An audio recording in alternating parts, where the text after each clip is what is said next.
I don't have any of the fun banners or anything that Raj does. Hey, all right. Welcome to another episode of Woodward Tigers. I am your host, Chris Brown. Alongside me are Yoop, John, and we got Cameron, special guest today. Our usual intrepid host, Rogelio, is taking a much-needed break from hosting and doing everything and also jury duty. He's off at some concert of a person I've never heard of because I'm not very up on music. But so he's enjoying a bit of a break, and we're going to talk about all the various baseball and Tigers news that has gone down over the last week or so. We had the GM meetings. We had a lot of roster movement. And, yeah, there's a fair amount of stuff to discuss, but I don't think we're going to be going on for too long tonight. But man, we can get right into it. We want to do that, or we can say hello to each other. I don't know how well that does for podcasts. We have a lot of small stuff we need to get through, so. Yeah, I mean, John, you put together the show sheet after I said I would and then didn't, because that's how I roll. But yeah, I mean, I guess we can start with the Contreras chatter, but I guess I'll just go back a little bit to the GM meetings began out in Las Vegas, which is kind of like prelude to the winter meetings, right? It's just for the GMs, I guess. I don't know. But we got about various Tigers reporters got a chance to talk to Scott Harris, and he was pretty open and forthright about the plans. He wasn't talking about players specifically, but he came right out and said a few things. He said that they're looking for right-handed hitting outfielder, which probably spelled doom for Daz Cameron, as that's what he was. The left-handed hitting infielder and pitching. He said they can always use pitching. So I mean, we can kind of start right there if we want to. I don't know. Did it surprise you, anybody, that he was so specific? Mm-hmm. Well, I have been searching for private jets coming out of New York with tall gentlemen flying to Detroit. I haven't found that yet, though.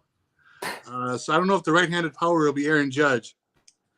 But it was interesting. I mean, he didn't treat us to the vague GM speak to really just kind of lay out there what three options really are for them. And it makes a lot of sense. I mean, let's face it. They were completely bereft of right-handed power in the outfield last year. It's a fairly obvious need. And I thought it was interesting that he kind of boiled it down to really only two batters, two offensive positions, because I think it speaks to, people expect a lot of change this year, but it's hard to have a wholesale change of an entire lineup in one off season. So if they're targeting two specific areas, that makes a lot of sense. And then maybe they'll see what else they run into. Yeah, right-handed bats in the outfield. The name that came to mind for maybe Brandon Drury. I believe he said a left-handed infield bat. I know Raj was a big Colton Wong guy. But yeah, it was refreshing for him to be just so open and honest about it and not, give those vague kind of, we'll look at what we have to get better. He basically just put it out there like this is what we're looking for. Yeah. I mean, I appreciate for my Tigers fandom, most of my time the GMs have either been extremely cagey, like Dave Dombrowski, who would be like, I don't know, maybe we'll do something, or he wouldn't even say that, and then suddenly they've acquired like 8 people. Or it's Ella Vila, who was, I think, often talked without thinking or planning anything, and Scott Harris seems to be a nice mix of the two. We don't know yet if he's a poker player and he's lying about what he's going to do, or I'm sure he'll come out and say, yeah, well, a good opportunity arose. But I think you touched on it, John, and maybe Cameron, you could speak to this a little bit if you want. I was kind of pleasantly surprised by they just put out a list of all the players who were on the injured list and what they've been dealing with and where they are in the rehab right now, which is just something we never saw. I've never seen that from the Tigers in decades. Yeah. I mean, it wasn't anything surprising. I think everything they said was kind of what we expected. Kind of Matt Manning was left it was in the air, what's happening to Manning. They cleared that up, and then everyone else is about where we expected, which it's not surprising, but it's good to have confirmation at the start of the offseason what's happening to the injured players. And then they also just added everyone from the 60-day IL back to the 40-man, including Funkhauser, which Yeah. I think he was the only one on the 60-day IL that was kind of a toss-up, but he got added back. So Yeah. What happened to Funkhauser, if you don't mind me asking? I don't know that they ever really gave a specific diagnosis. I thought it was his shoulder. Okay. yeah, And we were pulled it kind of up projecting here. thoracic outlet surgery at some point. Yeah, because I remember he had a pretty decent year from what I could remember. Yeah, Kyle Funkhauser, right shoulder strain, is working on shoulder range of motion, strength, and scap control. He is currently in the pre-throwing phase of his program, so hopefully ready for spring training. Yeah, but just that description of what he's working on to get better is, we would never have heard any of that. Certainly not in a press release or a picture or anything like that. A manager or front office member may have said something before. So to me, that's one of the first indications that we're going to get a little bit more transparency from the Scott Harris administration. We'll see how that goes down the line, but it is one of those things that, like, they never had to be so cagey about it before. This isn't, when Raj and I were talking about this, he kind of compared it to the Red Wings, where it's an upper body injury, a lower body injury. Well, that makes sense in hockey, because you don't want other teams targeting your players where they're hurt. In baseball, like, yeah, he's out. How's he doing? I don't know. So I don't know. I like this. I think this. Speaking of pitching injuries, should we mention Tigers hire Iowa pitching coach Robin Lund as assistant pitching coach, a guy with a PhD in exercise physiology from University of Idaho. Iowa. Yeah. Yeah, he was here in Yeah. Iowa. The baseball program at Iowa, it's not as big or as popular as the baseball program at some schools, but it does get a little play around here. And I think Lund was getting a lot of credit for, they put a fair number of guys into the pros over the last few years. And he is obviously different when they call him a scientist first and a pitching coach second. So it's interesting that they're adding somebody like him to the mix. Now, my personal little story is I work in the same building as a middle school with the varsity baseball coach in town, who was Brody Brecht's coach, who Brody Brecht, for those who don't know, probably could have signed out of the high school in the draft for upwards of $5 million, elected to go to school so he could play baseball and football. He had a wonderful first year, according to his high school coach, and that his velo ticked up from some of the work that they were doing. And obviously that must have included Lund. He didn't mention him specifically, but he just said in part of that program, he was off to a flying start. So that's what I got on Lund.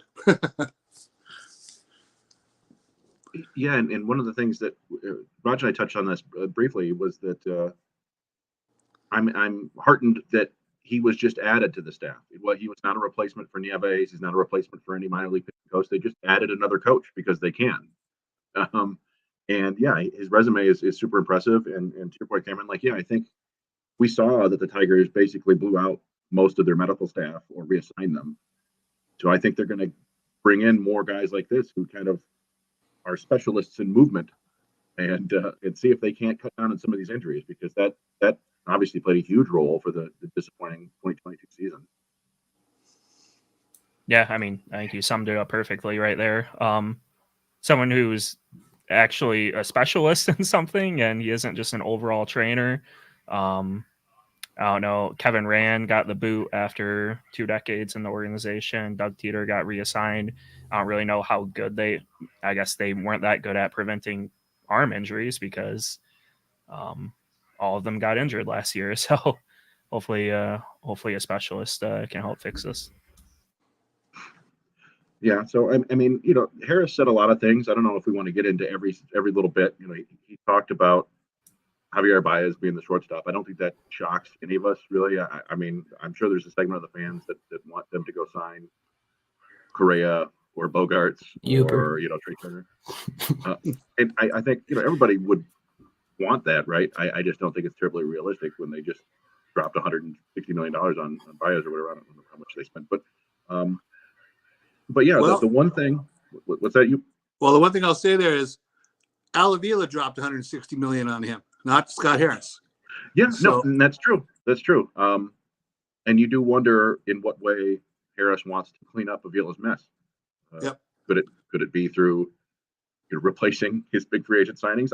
It wouldn't shock me if they look into trading Eduardo Rodriguez, for example, because I think he probably still has some decent trade value based on his contract, not too exorbitant.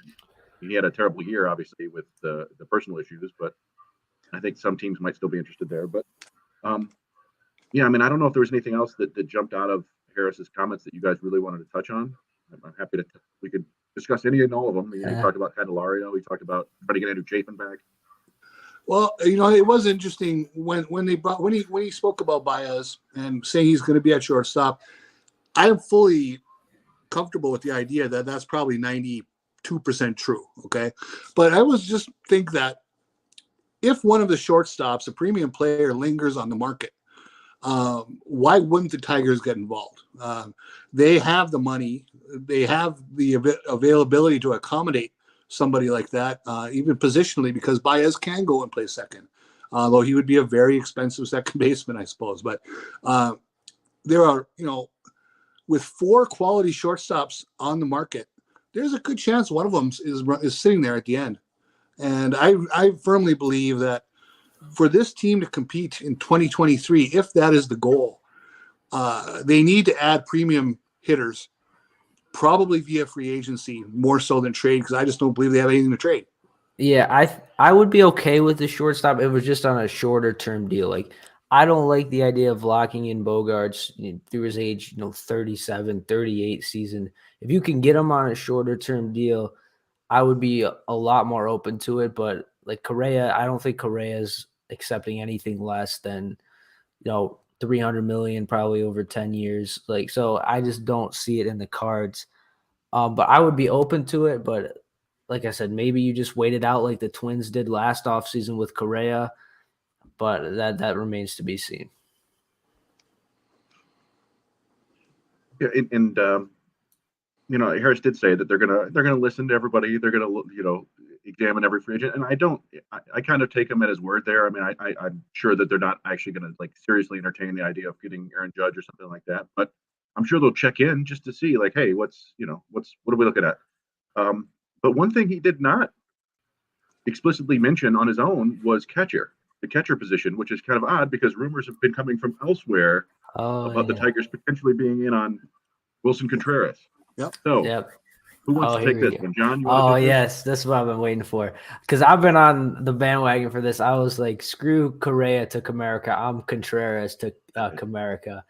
I don't know, man. This doesn't solve a lot of their problems.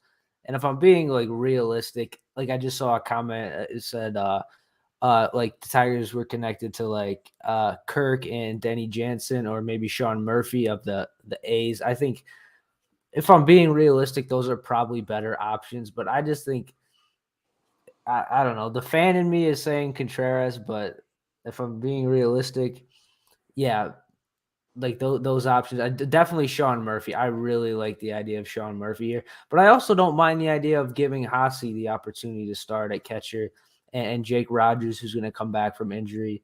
But I think if there's a big name, ticket free agent that they're going to sign, it'll probably be Wilson Contreras. Contreras makes the most sense as a free agent signing. The Tigers luck out with the qualifying offer, right? Mm-hmm. I think they only have to give up a 3rd round pick. Most everyone else would have to give up a 2nd round. Yeah, I mean, he smashes the ball. He hits the ball hard. His OPS well above anyone else on the Tigers team in 2022. His defense is about league average. So that may be a blind spot. And not really sure how good he would be at calling games. But yeah, I think Contreras would be a good pickup through free agency. I think the A's would want too much for Sean Murphy. I don't think the Tigers have enough to give them for Sean Murphy. And Jansen would probably be a more realistic option through trade. But I think Contreras they should be in the market for. Yeah, when the Contreras news from John Paul Morosi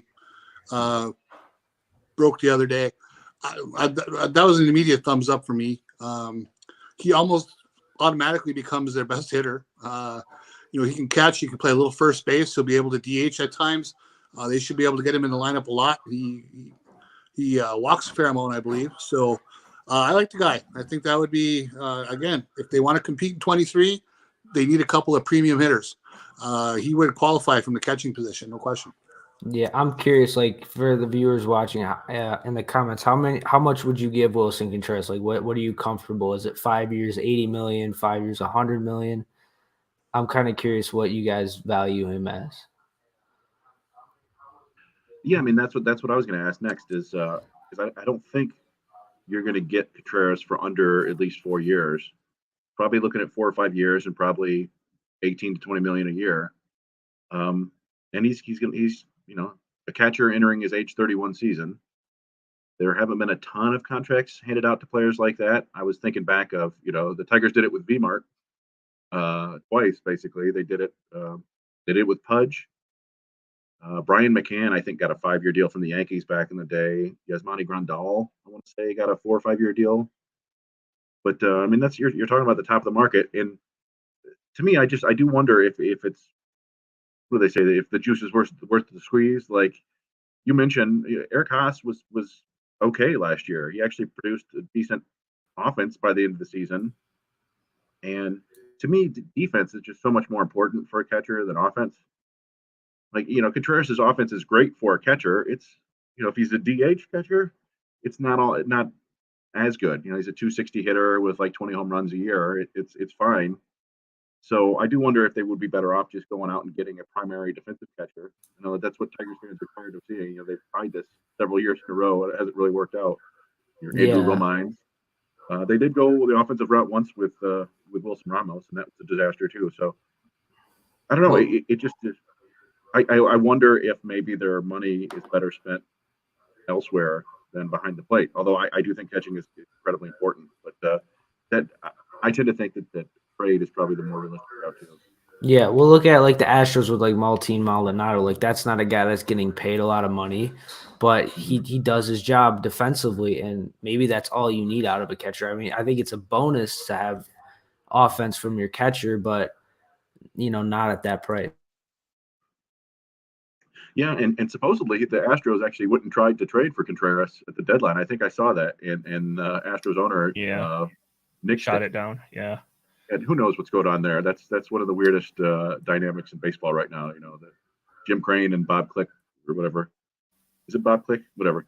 But yeah, I think it's interesting though because of all the big name free agents we've discussed. People have talked about Judge, Correa, Bogarts, Turner. I think we even touched somebody in the comments mentioned Brandon Nimmo, and Yoop just spun around in a circle and disappeared. Oh no! I feel like Contreras actually is the most reasonable. Like if they were to sign a big name free agent, he's like the one that would make the most sense and most probability. But I still view it as like under 30%. So I don't know. We'll see. I'm not sure we'll hear more rumors. Okay, you free? All right. Uh-oh, can't hear you. Yeah, upside down. Okay. And he's gone, and it's gone. Well, that reminds me of my. I put out. By the way, make sure everybody checks out all our great content at Woodward Sports. Right. I probably should have mentioned that from the drop. Raj is very good at the housekeeping things. I am not. I just wrote 2 articles about the Tigers today. One was about potential free agent relievers. That was kind of backing up on Raj's piece about potential free agent starters.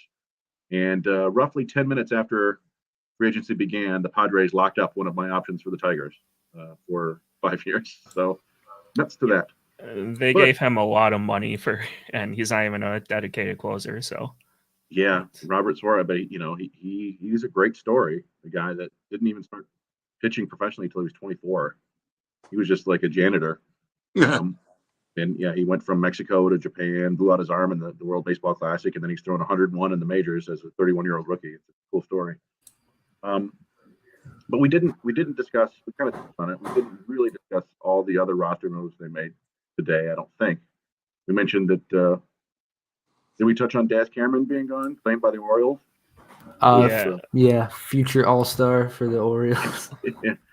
Yeah, I'm not expecting too much. Josh Lester The bummer of a story there. You know, he's been in the minors forever and got 5 at bats and couldn't get a hit. And now he's back off the 40 man, although it wasn't a surprise.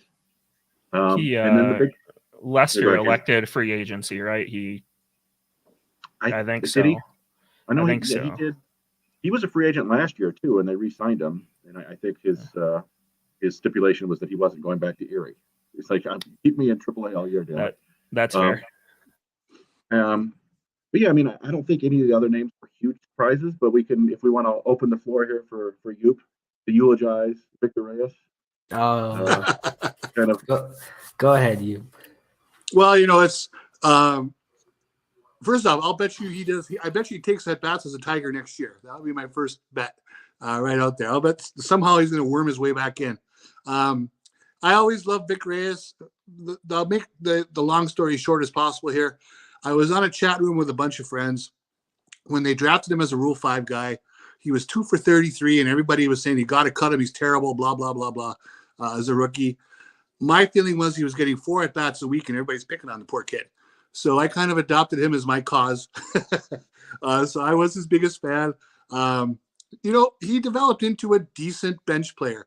Not a great player, not even probably a good player, but somebody who could play some positions and run the bases, and he got some big hits. He had his moments.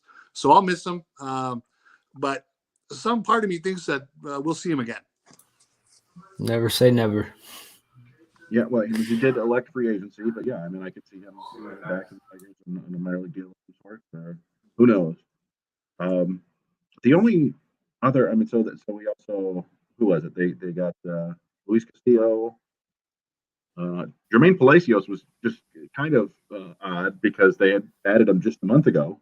Yeah. You know, it's kind of a utility infielder from the Twin system. But we saw right before they made that announcement, they also added Andy Ibanez, a utility infielder from the Rangers. So I think this is kind of going to be typical of what we see from Scott Harris, just cruising that waiver wire. Yes. And anybody who's in like fantasy keeper league probably knows people like this who just are constantly drafting and adding guys until they hit on one. And I think that's probably what we're going to see from Harris. But yeah, I don't think any of the other names surprised me. How about you guys? We look at Andy Ibanez, you know, he had a pretty good year in 21 for a bench guy. Some decent numbers there. So you can see there's some ability. Last year he took a step back. I don't know why, or if he was hurt or whatever. But I think you're right. I think they should be churning the bottom of the roster continually. I think that's the way to go as a rebuilding team. I think that's the way to go as a good team even. Always trying to make yourself 1% better, 2% better in your organization. That should be a constant daily goal. Yeah, and I kind of, I mean, the Tigers technically still have Harold Castro, but I viewed Ibanez as kind of a mild upgrade on Harold Castro. He's controls the strike zone better. He theoretically has a little more usable power, and he's a better defender. Yeah, in the infield. So that could be an upgrade there. We'll see.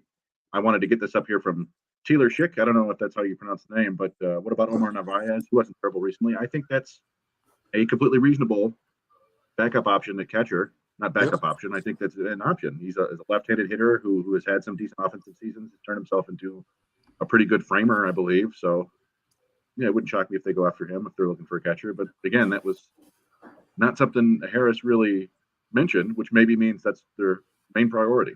Mm-hmm. We don't know yet. Yeah. One topic I actually got a question about this is that we saw the Tampa Bay Rays are looking to sell off. They traded G-Man Choi. And obviously we know one of, I believe it was a scouting from the Rays. Do you guys see any like potential trade candidates from Tampa Bay? Well, like one guy I saw was like Nick Anderson or something. Anything there? Yeah, I think they actually released Nick Anderson today. Really? Okay. Yeah. And there's a guy with a strong arm. I mean, if you want to take a lottery ticket chance at somebody, that'd be a decent guy. I don't know how badly he was hurt. But you know, when you think about the Rays, I mean, the first word that you hear all the time is depth, right? They have a lot of guys who are probably have a ticket to play in the majors someday. So when we talk about things like looking to make small moves and get 2 or 3% better, if you want to take a couple guys off the end of their roster to help them with a roster crunch and be an upgrade on some of the direct that the Tigers might be carrying, yeah, Tampa makes a lot of sense to be poking around in their system. Yeah, I mean, it seems like they always are trying to make room for more prospects than they have or have room for. So I think at the end of last year, we saw them make a trade with Cleveland even to I look at it more like the Tigers might be able to trade from like a low-level minor league prospect depth to Tampa to get somebody who's kind of a borderline prospect right now. Like there was a kid that I don't remember who Tampa got him for, but Austin Shenton, I think was I want to say he played at Mississippi. He's like a big chunky third baseman who hits for power and gets on base at a decent clip. Like, well, that's a guy that the Rays probably don't necessarily want to throw on the 40 man, but maybe they don't want to lose him, so maybe they'll trade him for, I don't know, some random, Tigers A-ball player that they think has potential. Some kid in the Caribbean who throws 98, or whatever. Yeah. Give him Marco Jimenez. Yeah. Although I think he needs to be protected too, but he won't. And the Rays have a lot of middle infield guys too, who they're never going to be able to use them all. I mean, some of them are going to have to move. Greg Jones, guys like that. Yeah, people were talking about Brandon Lau being a trade target. I don't know about that, but they have Taylor Walls. They're not going to trade Wander Franco, but like you said, Greg Jones. There's a couple other shortstop types. Xavier Edwards, I don't think is considered much of a big time prospect anymore, but maybe he needs a second chance in a different organization. Get Isak Paredes back. Oh, I had a feeling it was coming. He's not a left-handed infielder. No, but Brandon Lowe is. But also, it's like, I don't know, man. Trading with the Rays, I don't know if that's a good idea. Yeah, but you can't be scared to trade with any. Like, obviously, it didn't work out this year, but I thought that I think we all thought it was a decent trade. And like, remember the Twins traded Nelson Cruz to the Rays and got Joe Ryan out of it, and that worked out just fine. So yeah, you gotta target a guy you believe in and go get him. And trust your own evaluators. Now, we don't know if Harris has all the trusted evaluators in place just yet, so who knows? But true.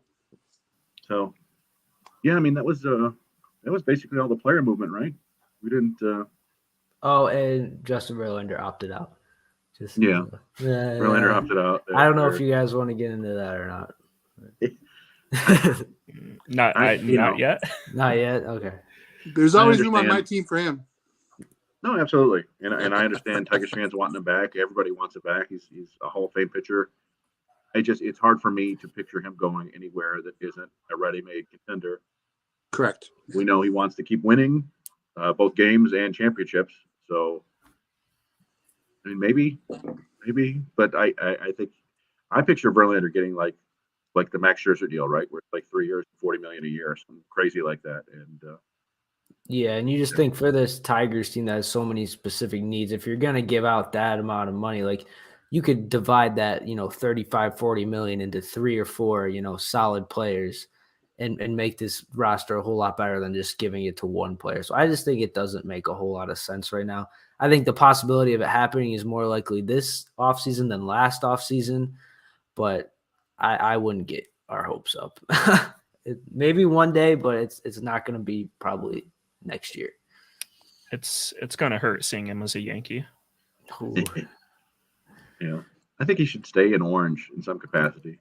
The Giants, San Francisco, go to Baltimore. It's like that would be fun, man.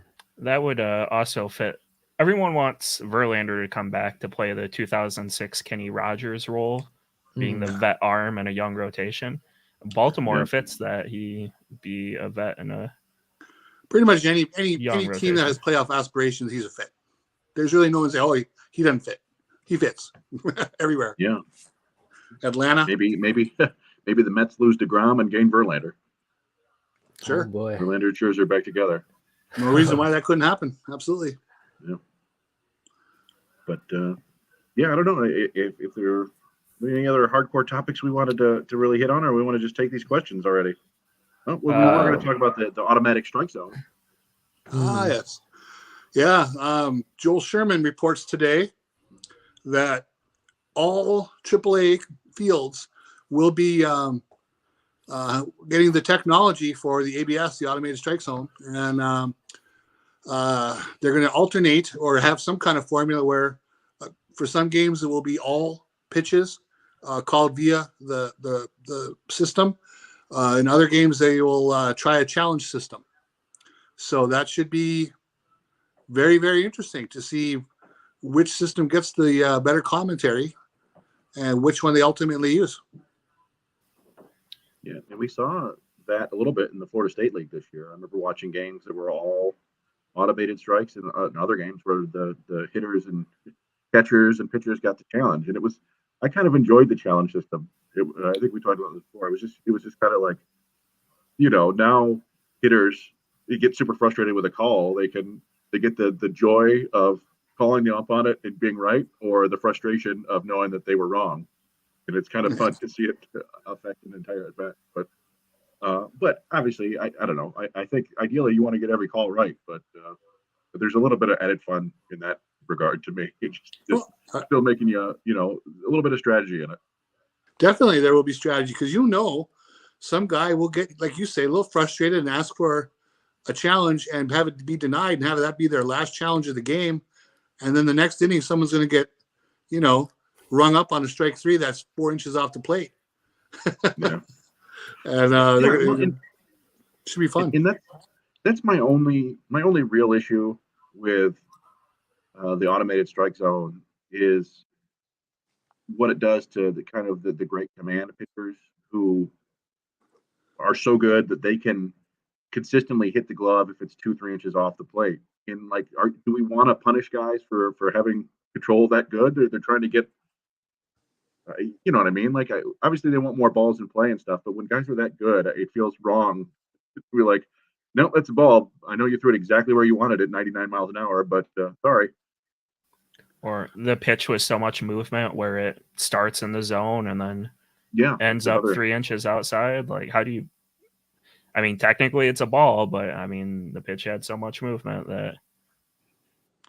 Yeah, but I do think it's good that they're experimenting with it at higher levels in the minors and stuff like that. It was funny. I think they're going to find out too that the technology isn't perfect. I mean, you'll hear a lot of umpires talking about how it's still a 2D look at the pitch, and we don't live in a 2D world, and so there is some question of how perfect it's going to be. People expect perfection now. I don't know if it's going to be perfect. I think there will be some issues. They showed that really good, this year, where on the Cardinals are playing the Mets, and the Mets system, whatever system they use, had it a strike. Same pitch on the Cardinal system was a ball.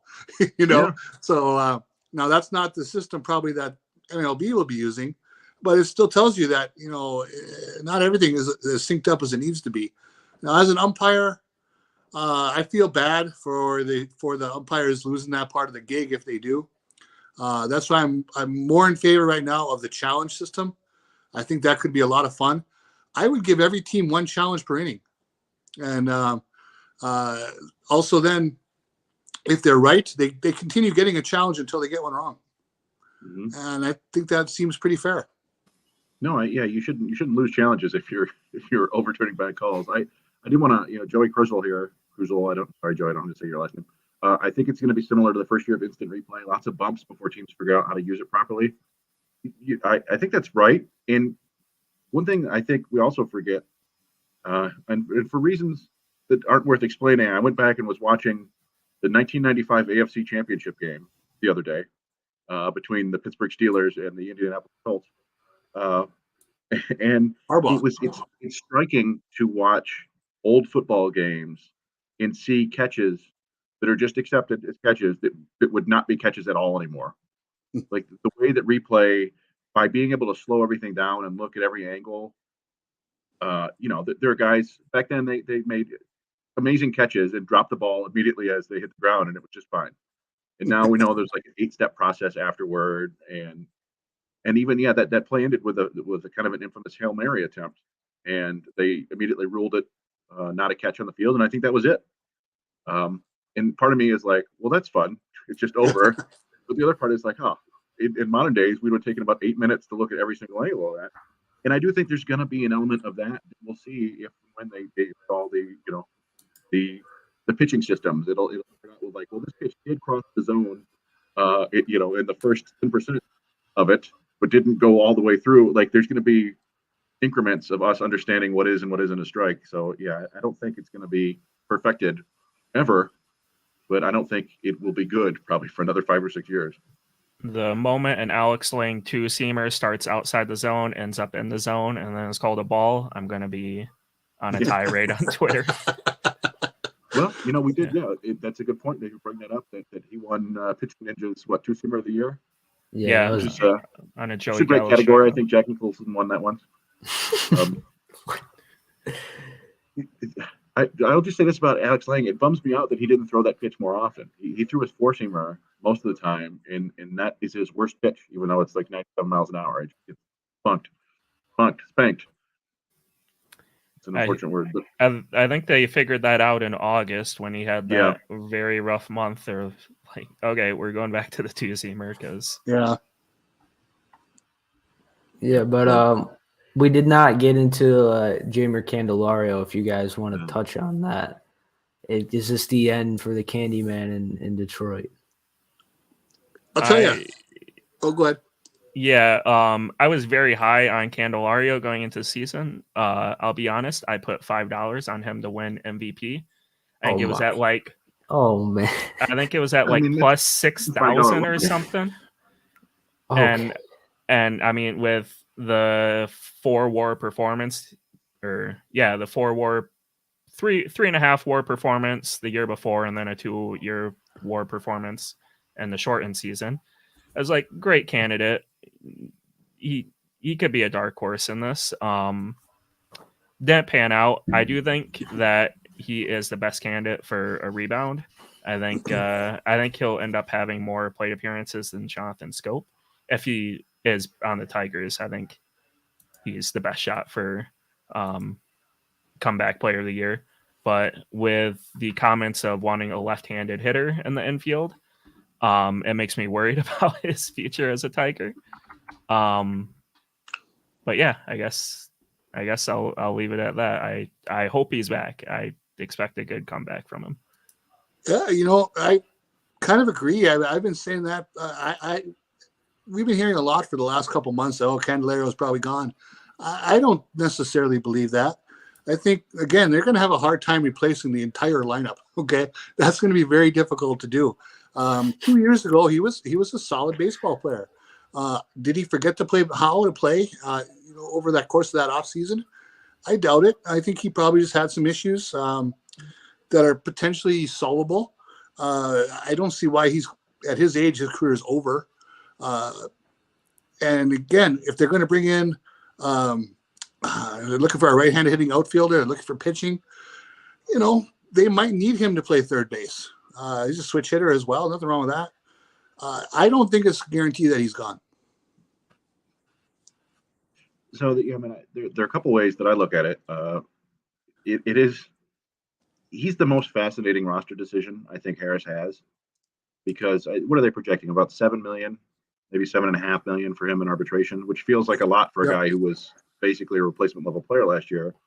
But then I in my head, I go, okay, so what if there was a player from a different team who is 1 year away from leading the league in doubles in a 3+ WAR season, and the Tigers can sign him for $7 million? Like, well, I mean, that might be a worthy roll of the dice there. So, I mean, I wonder if they're pursuing other options with Candelario, like maybe not tendering him a contract, but then signing him to a different deal, maybe an incentive-laden deal that would have an option year if things work out. I don't know if Candelario would be open to that thing, something like that. Who knows? But I feel like they're leaving their options open right now. They might be pursuing something like that, because if you notice, like all the roster cuts they made, they still have almost all the or all the infielders. They didn't cut Harold Castro. I mean, Willie Castro is mostly an outfielder now. They didn't cut him. They didn't get rid of Brendan Davis. They didn't get rid of Cody Clemens.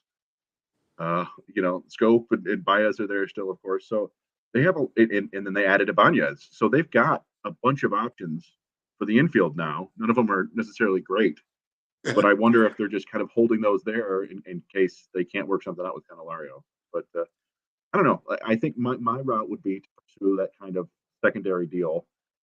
See if you can pay him less this year or more this year if he performs. You know, give him the incentives, or you know, just go elsewhere and maybe play some young guys. Yeah, that was the question we had from Mark, a longtime listener of the show. He said, "Would you rather just non-tender him and then re-sign him to a lesser dollar amount?" Which that could be a possibility. Yeah, no, and Mark said at this point I would let him fill the position for one more year until the prospects are ready. I think that's fine. I mean, you get the feeling that Harris really wants to put his mark on the roster and make a bunch of moves and stuff like that. But he's also shown us that he's not the type to kind of throw the baby out with the bathwater. We Raj and I have been very pleased with the progress the player development staff made over the last year.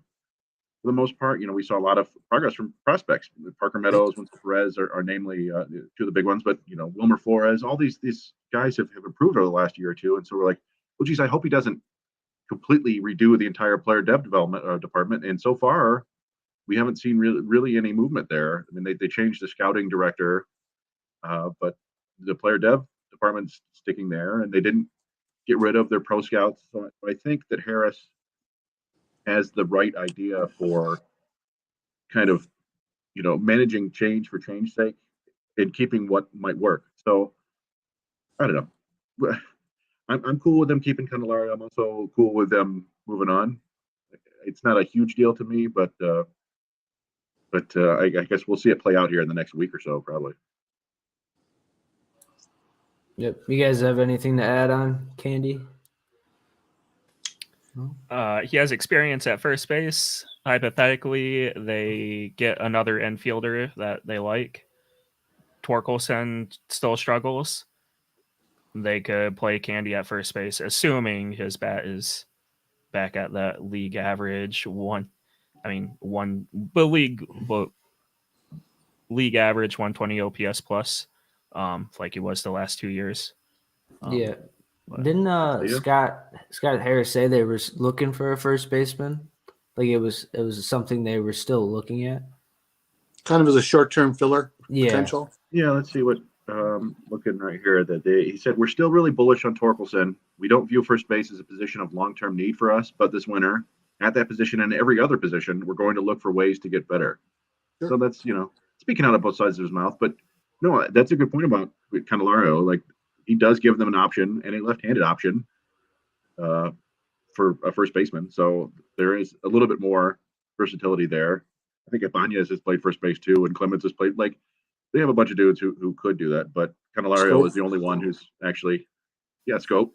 Candelario is the only one who's actually had a good season. I guess Scope has too, but we also got some questions from somebody named Cameron.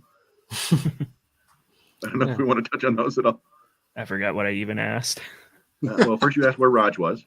He answered. He's at a concert. You asked, will Daz Cameron get playing time and succeed with the Orioles? What do we think, guys?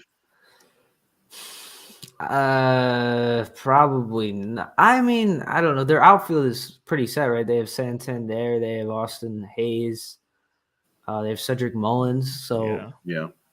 No, there have been rumors of them trading Cedric Mullins. I don't know why they would do that, but go ahead. Define success. You know, if he's their fourth outfielder, hits 240, hits 8 or 10 homers, sticks in the big leagues, I mean, it's probably a success for him compared to where he's been. Yeah. So for you, Chris, since you're so like in tune with all like the prospects and stuff, where do you think like Cameron went wrong at? What do you think? You know, because we had expectations of being, at least a lot of people thought he could be the future center fielder. What do you think happened there? Yeah, you know, I don't know entirely. He definitely showed flashes of just about, you know, all 5 tools. And there were times when I saw him in the minors when he was completely locked in and he was hitting the ball. When he's at his best, he's hitting the ball hard the opposite way and to right center, which I actually think might work well at Camden Yards because you're not doing anything to left field anymore. But there are also a couple funny stories we have. Raj and I went down there a couple years ago when Doug Minkiewicz was still the coach, and I was after the game, and I asked Minkiewicz about Daz Cameron, and Minkiewicz did not mince words. He was like, "These guys are in for a real awakening when they get to the major leagues." And we're like, "Oh, geez," and he did not like Daz Cameron. And the funny thing about that is, I tried to interview Daz Cameron before the game, and they said, "Oh, he's in the film room." And then we did interview him after the game. I'm like, "So what were you doing in the film room?" He's like, "Oh, I was just watching TV." Like, all right, okay, so maybe that's my only experience. So I'm thinking maybe not entirely dedicated to his craft. I don't know. It was the end of a long, awful AAA season, so I wouldn't blame him if he's in there watching, whatever Star Wars movie was out at the point. But yeah, and sometimes guys just need another shot. And the one thing that I noticed or I thought of was that, Baltimore's GM is Mike Elias, who was the scouting director in Houston when they drafted Daz Cameron. Yep. So there may be something there that he still thinks you can unlock in Daz Cameron, and make him useful. And it wouldn't shock me. He's always had a solid collection of tools. It's just he didn't get a ton of consistent playing time in Detroit, and he didn't do a whole lot with it when he did get to play. So I don't know. We'll see. I'm not expecting a ton, but who knows? Maybe he goes full Paredes. Yeah. Not as a righty at Camden Yards, but Yeah. Let's see. Cameron, you also asked, would you rather spend for Contreras or trade for Danny Jansen? I think we kind of touched on that, right? yeah. I think I'd rather go the trade route, but we'll see. And then the last one you asked was what to make of the special assistants, Jim Leland, Alan Trammell, Kirk Gibson, and Willie Horton coming back. And Lance Parrish, too, I believe. To answer my own question, I mean, I love all of them. I got into arguments in the Athletic article that Cody Stavenhagen wrote on the GM meetings. People are apparently furious that Jim Leland, Kirk Gibson are coming back to be special assistants. And I think they have a misunderstanding of what a special assistant actually does. Like, Jim Leland isn't in the boardroom. This isn't like Moneyball where Jim Leland's like in the boardroom talking as a scout on who they should hire or not. Like, he's just the old wise wizard that Scott Harris may come to one day to ask for some sage advice.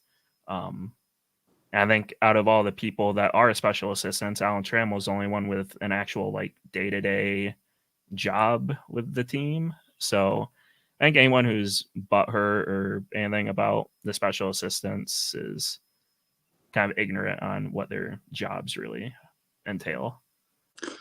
Well, I think the big thing to say would be it's not like the Tigers are the only ones keeping old names afloat in their golden years. Okay, you go around the league, you see a lot of guys like this. If you ever went to a Minnesota Twins game, Tony Oliva is a fixture there, and he was always called some kind of advisor. And there was always a bunch of other guys around as well. So it's fine. If I don't know what these guys really add, other than a kind of a gateway to the golden years when the Tigers were successful. If they help anybody do anything, it's a bonus. If they're getting paid anything, it's money out of Illich's pocket. Who cares? And so I can provide what I think they add, and it's true. We've been to the minor league parks. We've seen Alan Trammell out there playing infield with the prospects, teaching them the proper way to do things. Like, he's out there, he's a legit coach. And he's a Hall of Famer, so there's nothing wrong with that, right? But there's also nothing wrong. I think we all want the Tigers to be like super advanced and use analytics and all that stuff. There's something to be said for wisdom and for having played and lived baseball for decades. And they will call Jim Leland in to look at a pitcher just from the stands to see what he thinks, because he's seen more pitches than 99.9% of the people on the planet. Like, he might not be the world's best evaluator, but he's probably going to have a better idea than most people. And then there's all the non-baseball stuff, at least the off the field stuff that fans don't appreciate. Like, I don't know, maybe you got a young married player and he's having some issues. Who's he going to talk to? You think Lance Parrish dealt with something like that in his life? that's valuable. Maybe you're a young African American player for the Tigers, and you want to try to get a perspective or kind of understand what it means to play for Detroit. Is there anybody better to talk to than Willie Horton? And I don't think so. Like, so these guys do offer value. I mean, for the most part, they're just kind of collecting retirement checks, but they mean something to the organization, and they do provide value players if they need it. Lance Parrish is just a great dude to talk to. Raj and I talked to him for like a half an hour one day about baseball, and just fun to talk to, and it's good to have around. It's good to have people who love baseball around. Yes. Yeah, if they're not making roster decisions, then there should be no concern whatsoever. And these are Tigers lifers, and there's nothing wrong with having people who love the Tigers being around your players who are on the Tigers. Yeah, I saw Raj in the comments. I knew he couldn't stay away for long. Is that Raj? Yeah, that's Raj. He said, secretly spying. yeah, he gave some credit to Alan Trammell. So he does. Tram is out there, and he's sweating just as much as the players. It's kind of funny. So, I mean, yeah, those are good questions, Cameron. And also, thanks for joining us. To add on, Jim Leland, he's been around forever. He's also managed a lot of different personalities. I mean, it gets brought up every spring training. The dude cussed out Barry Bonds, star young player. Like, he doesn't care who you are. He'll let you have it. He'll put you in your place. I mean, the whole Miguel Cabrera stuff earlier in his Tigers tenure, like, he's been around the block. He's a great coach. No player has said anything bad about him. So I think he's great to have around the organization. And you know, I believe 90% of managing is basically managing the personalities, right? And so, I mean, that's a board. He may be in the Hall of Fame one day. Probably should be, but he's up for election next year. Nice. Yeah. So we a couple more questions. We had Tangible Uno, our buddy Pat, who's been on the show before, covers the Guardians and does a great job covering Black baseball players throughout history. He said, thoughts on Dylan Smith's potential with his kitchen sink arsenal and great command and feel. Now, I don't know how familiar any of you guys are with Dylan Smith, but if you want to chime in, I'd like to hear it. I don't know. Go ahead. I feel like, Chris, this is your fifth. Well, he's a big dude from Alabama, right? And doesn't have the velo I thought he would have. I remember it from college. Wasn't he basically sitting 92, 93 this year? Am I wrong about that? No, he would touch 95 occasionally. Yeah. But yeah, it was mostly 91, 94. But he looks like he, definitely has some potential. He's a big dude. I mean, if he's not a starter, he's a relief pitcher for sure. But, you probably will have him ranked, maybe 12th, 13th around Tiger prospects? He's certainly on the radar for as soon as later this year. Yeah, I'm going to look at the Tigers minor league report real quick because we just released our top 25. I think we had him like 15th or 16th. Okay. Yeah. Do you guys like him better as a reliever or a starter? Well, I'm always, and I'm. This is not some groundbreaking opinion, but I let him start until he proves he can't do it. So, another year for sure. Yeah, I mean, with Smith, he's actually we actually had him 18th, which in retrospect might be a little bit low, but I view him as a potential starting pitcher. I think we ran into him in the press box a couple times at West Michigan, at least once. He's not as big as you think. He's like 162 and pretty lean, but it's a really smooth, like kind of athletic delivery. Like he seems like a guy who could project for plus control and command down the road. Just he repeats his delivery well. But yeah, it just he didn't seem to quite have the arsenal just yet to be a dominant starter. It's like you said, it's a low 90s fastball. He had a slider that was would flash above average and a curve, and then he's kind of developing what we thought was a split change. We're trying to think. I remember zooming in at his fingers from YouTube or a Twitter clip, like, is that a Vulcan change? What's going on there? And we didn't ask him. We should have just asked him, but I think it's a split change. But yeah, I mean, we were around some scouts that liked his operation, liked the way he looked. I mentioned on Twitter that one scout compared him to Oil Can Boyd. which is as much a body comp, I think, as a stuff comp. But Oilcan Boyd was a good pitcher back in the 80s and 90s. Yep. So it wouldn't shock me if he's one of those guys who takes a big developmental leap this year. I just think he's a little bit farther behind some of the other pitchers right now. Okay. So yeah, there was also from Mark, we had the question about Candelario, but the first half of his question I thought was really interesting. He said, what do you guys think is more important to this team? Is it prospect flexibility? So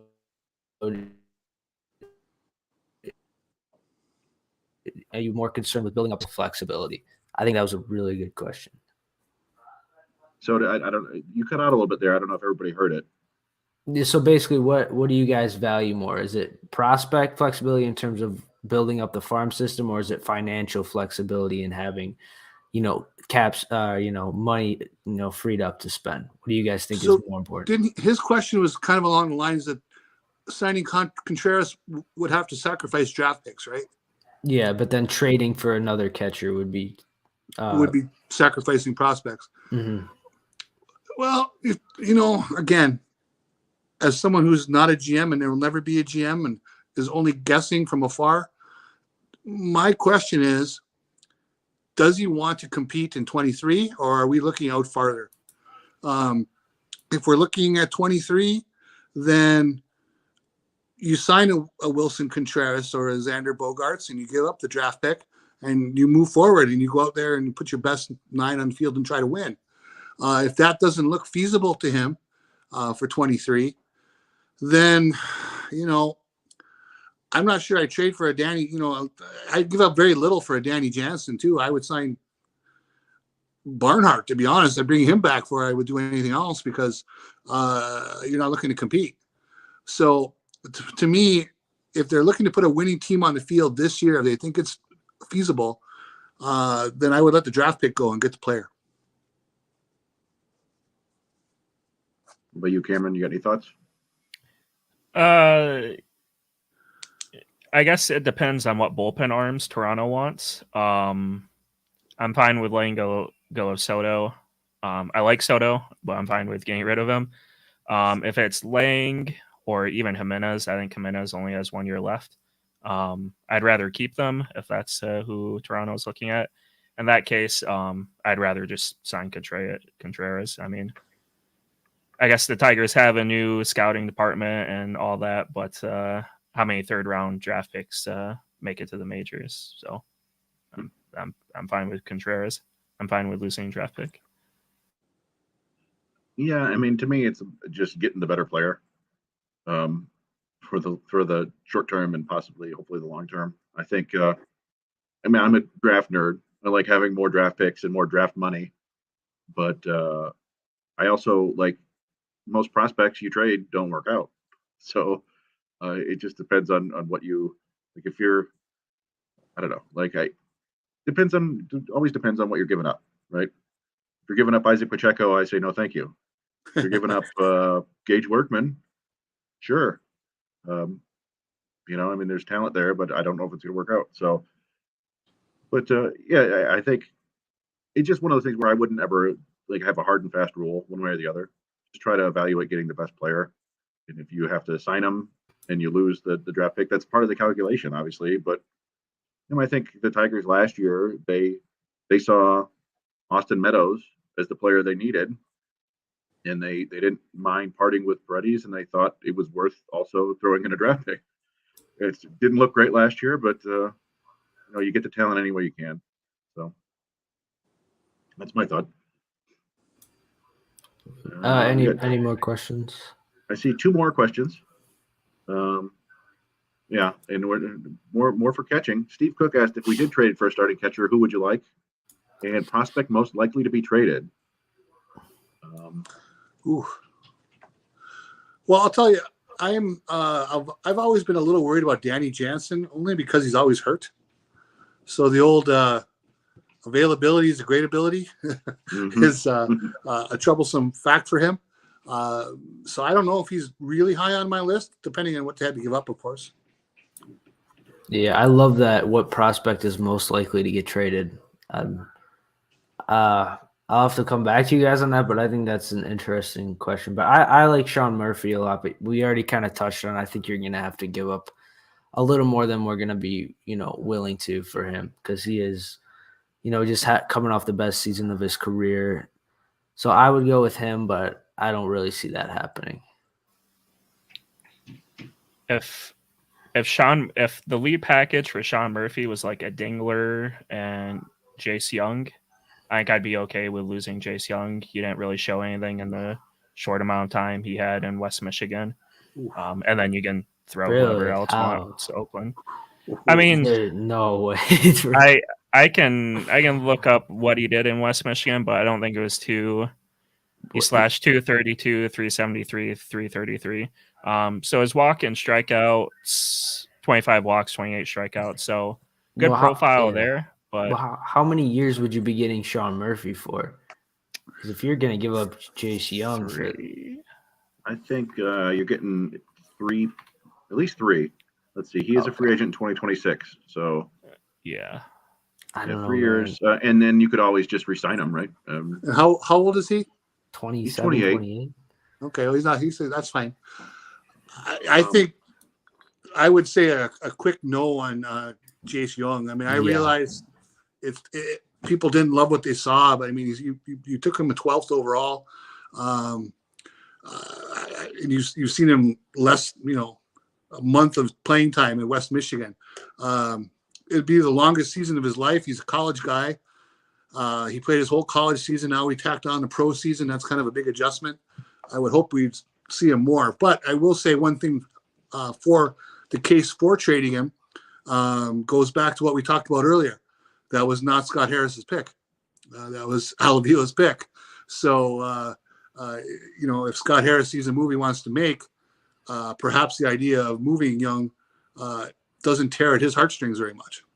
Yeah, I saw in the comments Peyton Graham. That's a guy. Again, he wasn't a Scott Harris pick, so maybe he's a guy that could be moved because we do have Christian Santana. So there's one.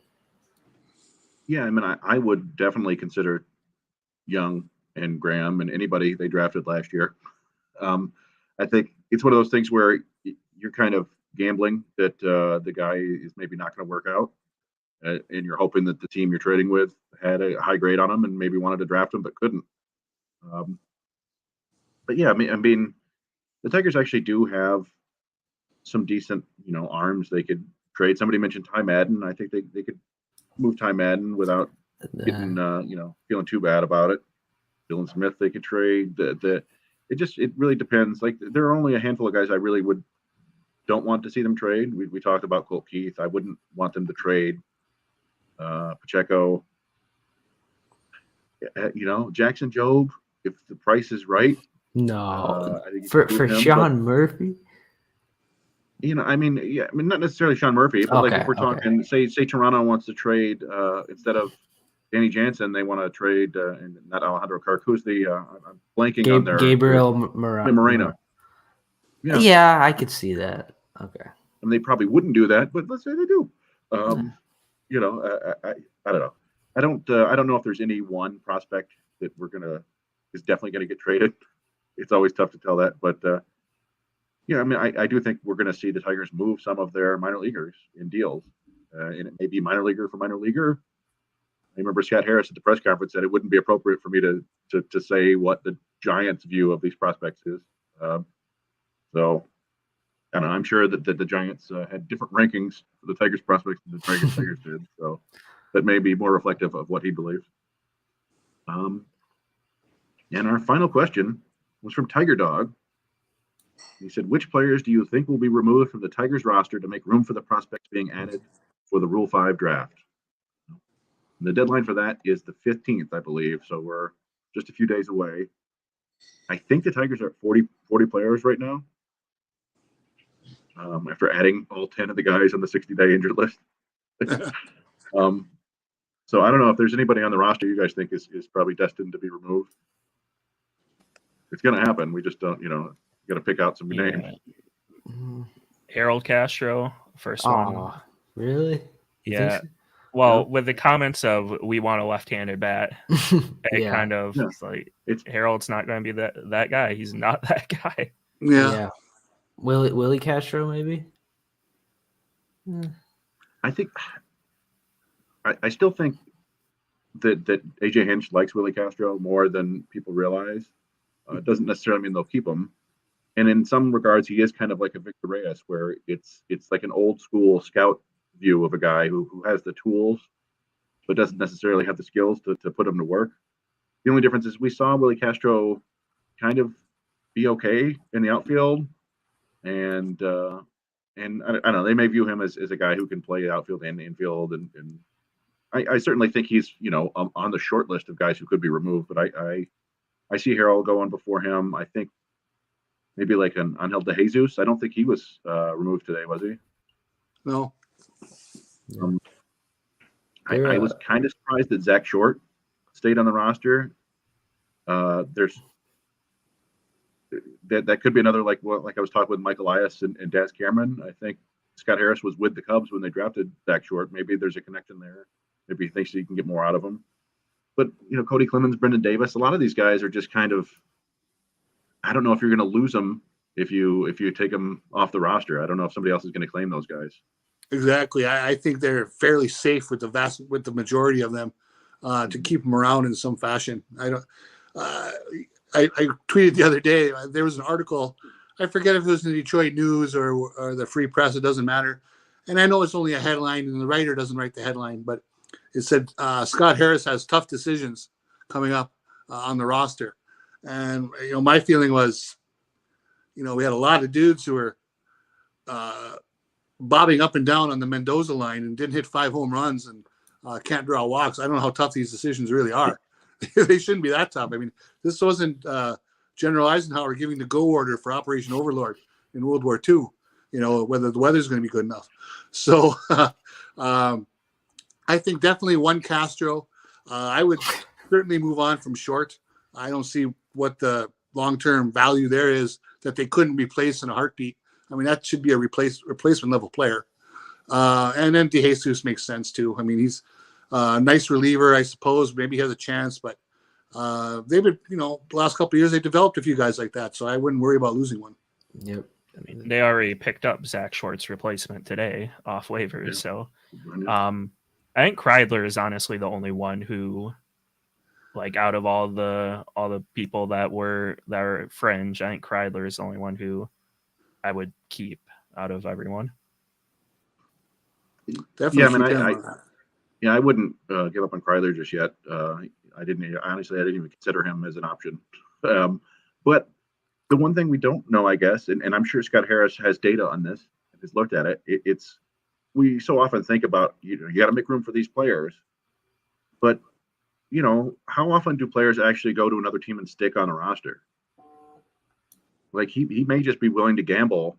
I think they're going to add Parker Meadows for sure, and probably Winslow Perez, and probably Reese Olson, and then we're also thinking Andre Lipsius and maybe Elvis Alvarado. But I don't know if they're going to. I feel like it could be fewer guys than we think, and they're just going to take their chances that they don't stick on a big league roster, because it's kind of hard to play Major League Baseball. So yeah, we saw the Tigers. I don't think they wanted to lose Will Best. They did, and the Mariners after a couple months were like, we can't wait on this, and the Tigers got him back. So they may be willing to take their chances. We'll see. I didn't really dig into Scott Harris's history with the Giants in the Rule 5 draft and who they protected, but so it'll be interesting. We'll know soon enough. By the next show, we'll know who else is on the roster.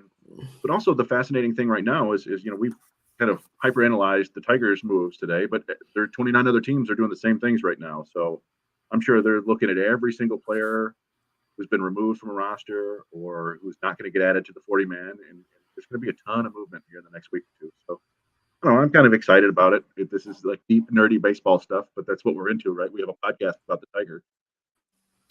Yeah. I would love to see them target. All right. Is because they have a shortstop. They came up with another shortstop who will probably play second base. I'm talking about the Braves. I wonder if they would move Ozzie Albies.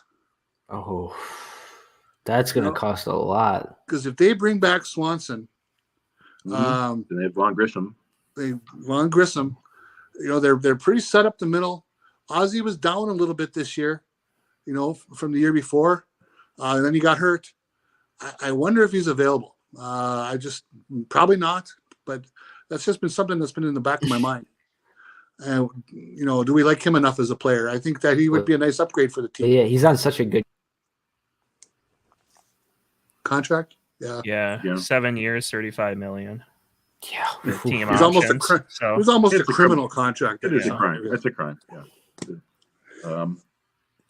But no, it wouldn't shock me if we see kind of an interesting move like that nobody really kind of saw coming. The Tigers make a somewhat large trade and land a player that's established and a veteran and still pretty good. So I don't know. I think we were getting in a big kind of discussion on the Tigers Discord channel, and there seems to be kind of this dread that we're headed for another long rebuild. And I was trying to tell people, like, I don't see Scott Harris making any of those giant free agent signings right now.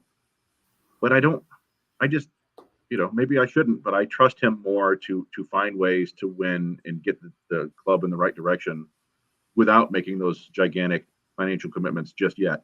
I think they'll make them when they're closer to being ready to compete. And who knows? Maybe he took the job because he thinks the Tigers are closer to competing than anybody else. You could reasonably argue they should have won 10 more games this year, but lost them due to injuries. So then you're a handful of games away from competing for a wild card spot, really. So I don't know. I'd agree. This is Al Avila's team. Scott Harris wants to make it his team, and then he'll do the big signings. And Scott Harris, they won 109 games in San Francisco with a 40-year-old roster. So who knows?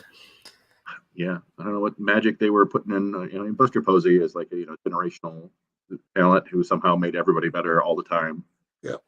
So that probably helped, but I don't know. Maybe they can get Cabrera to do the same thing. Yeah. All I know is it's exciting right now. That's all I know. It's I don't know. I feel like there's some hype around the Tigers right now. Yeah, let's hope they make some smart moves, and we'll be here to cover them all. And Raj will be back next week. I don't know if we're doing a show next week. Probably. If not, we'll be back 2 weeks. Maybe we'll be back earlier than that if the Tigers make a move. You can count on us doing something if the Tigers make a move. But yeah, I think that's about it for tonight. I don't know if anybody has anything they want to plug.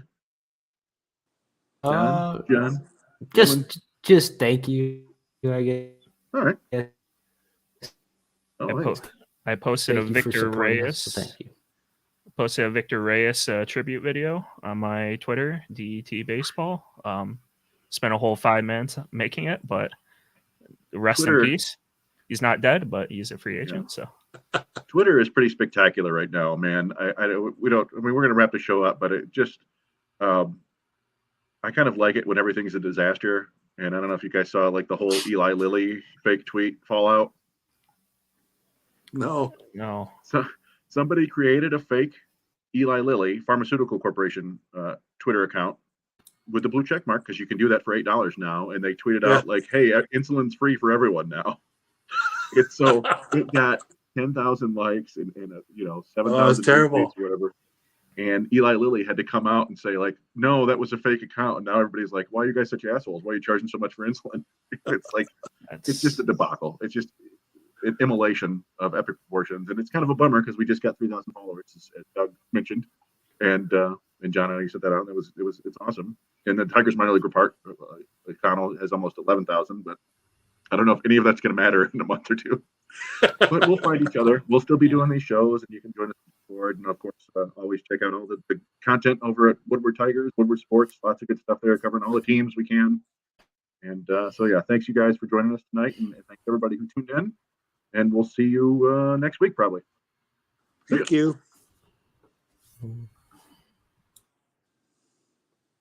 There, I'm trying to end it. I probably should end the broadcast like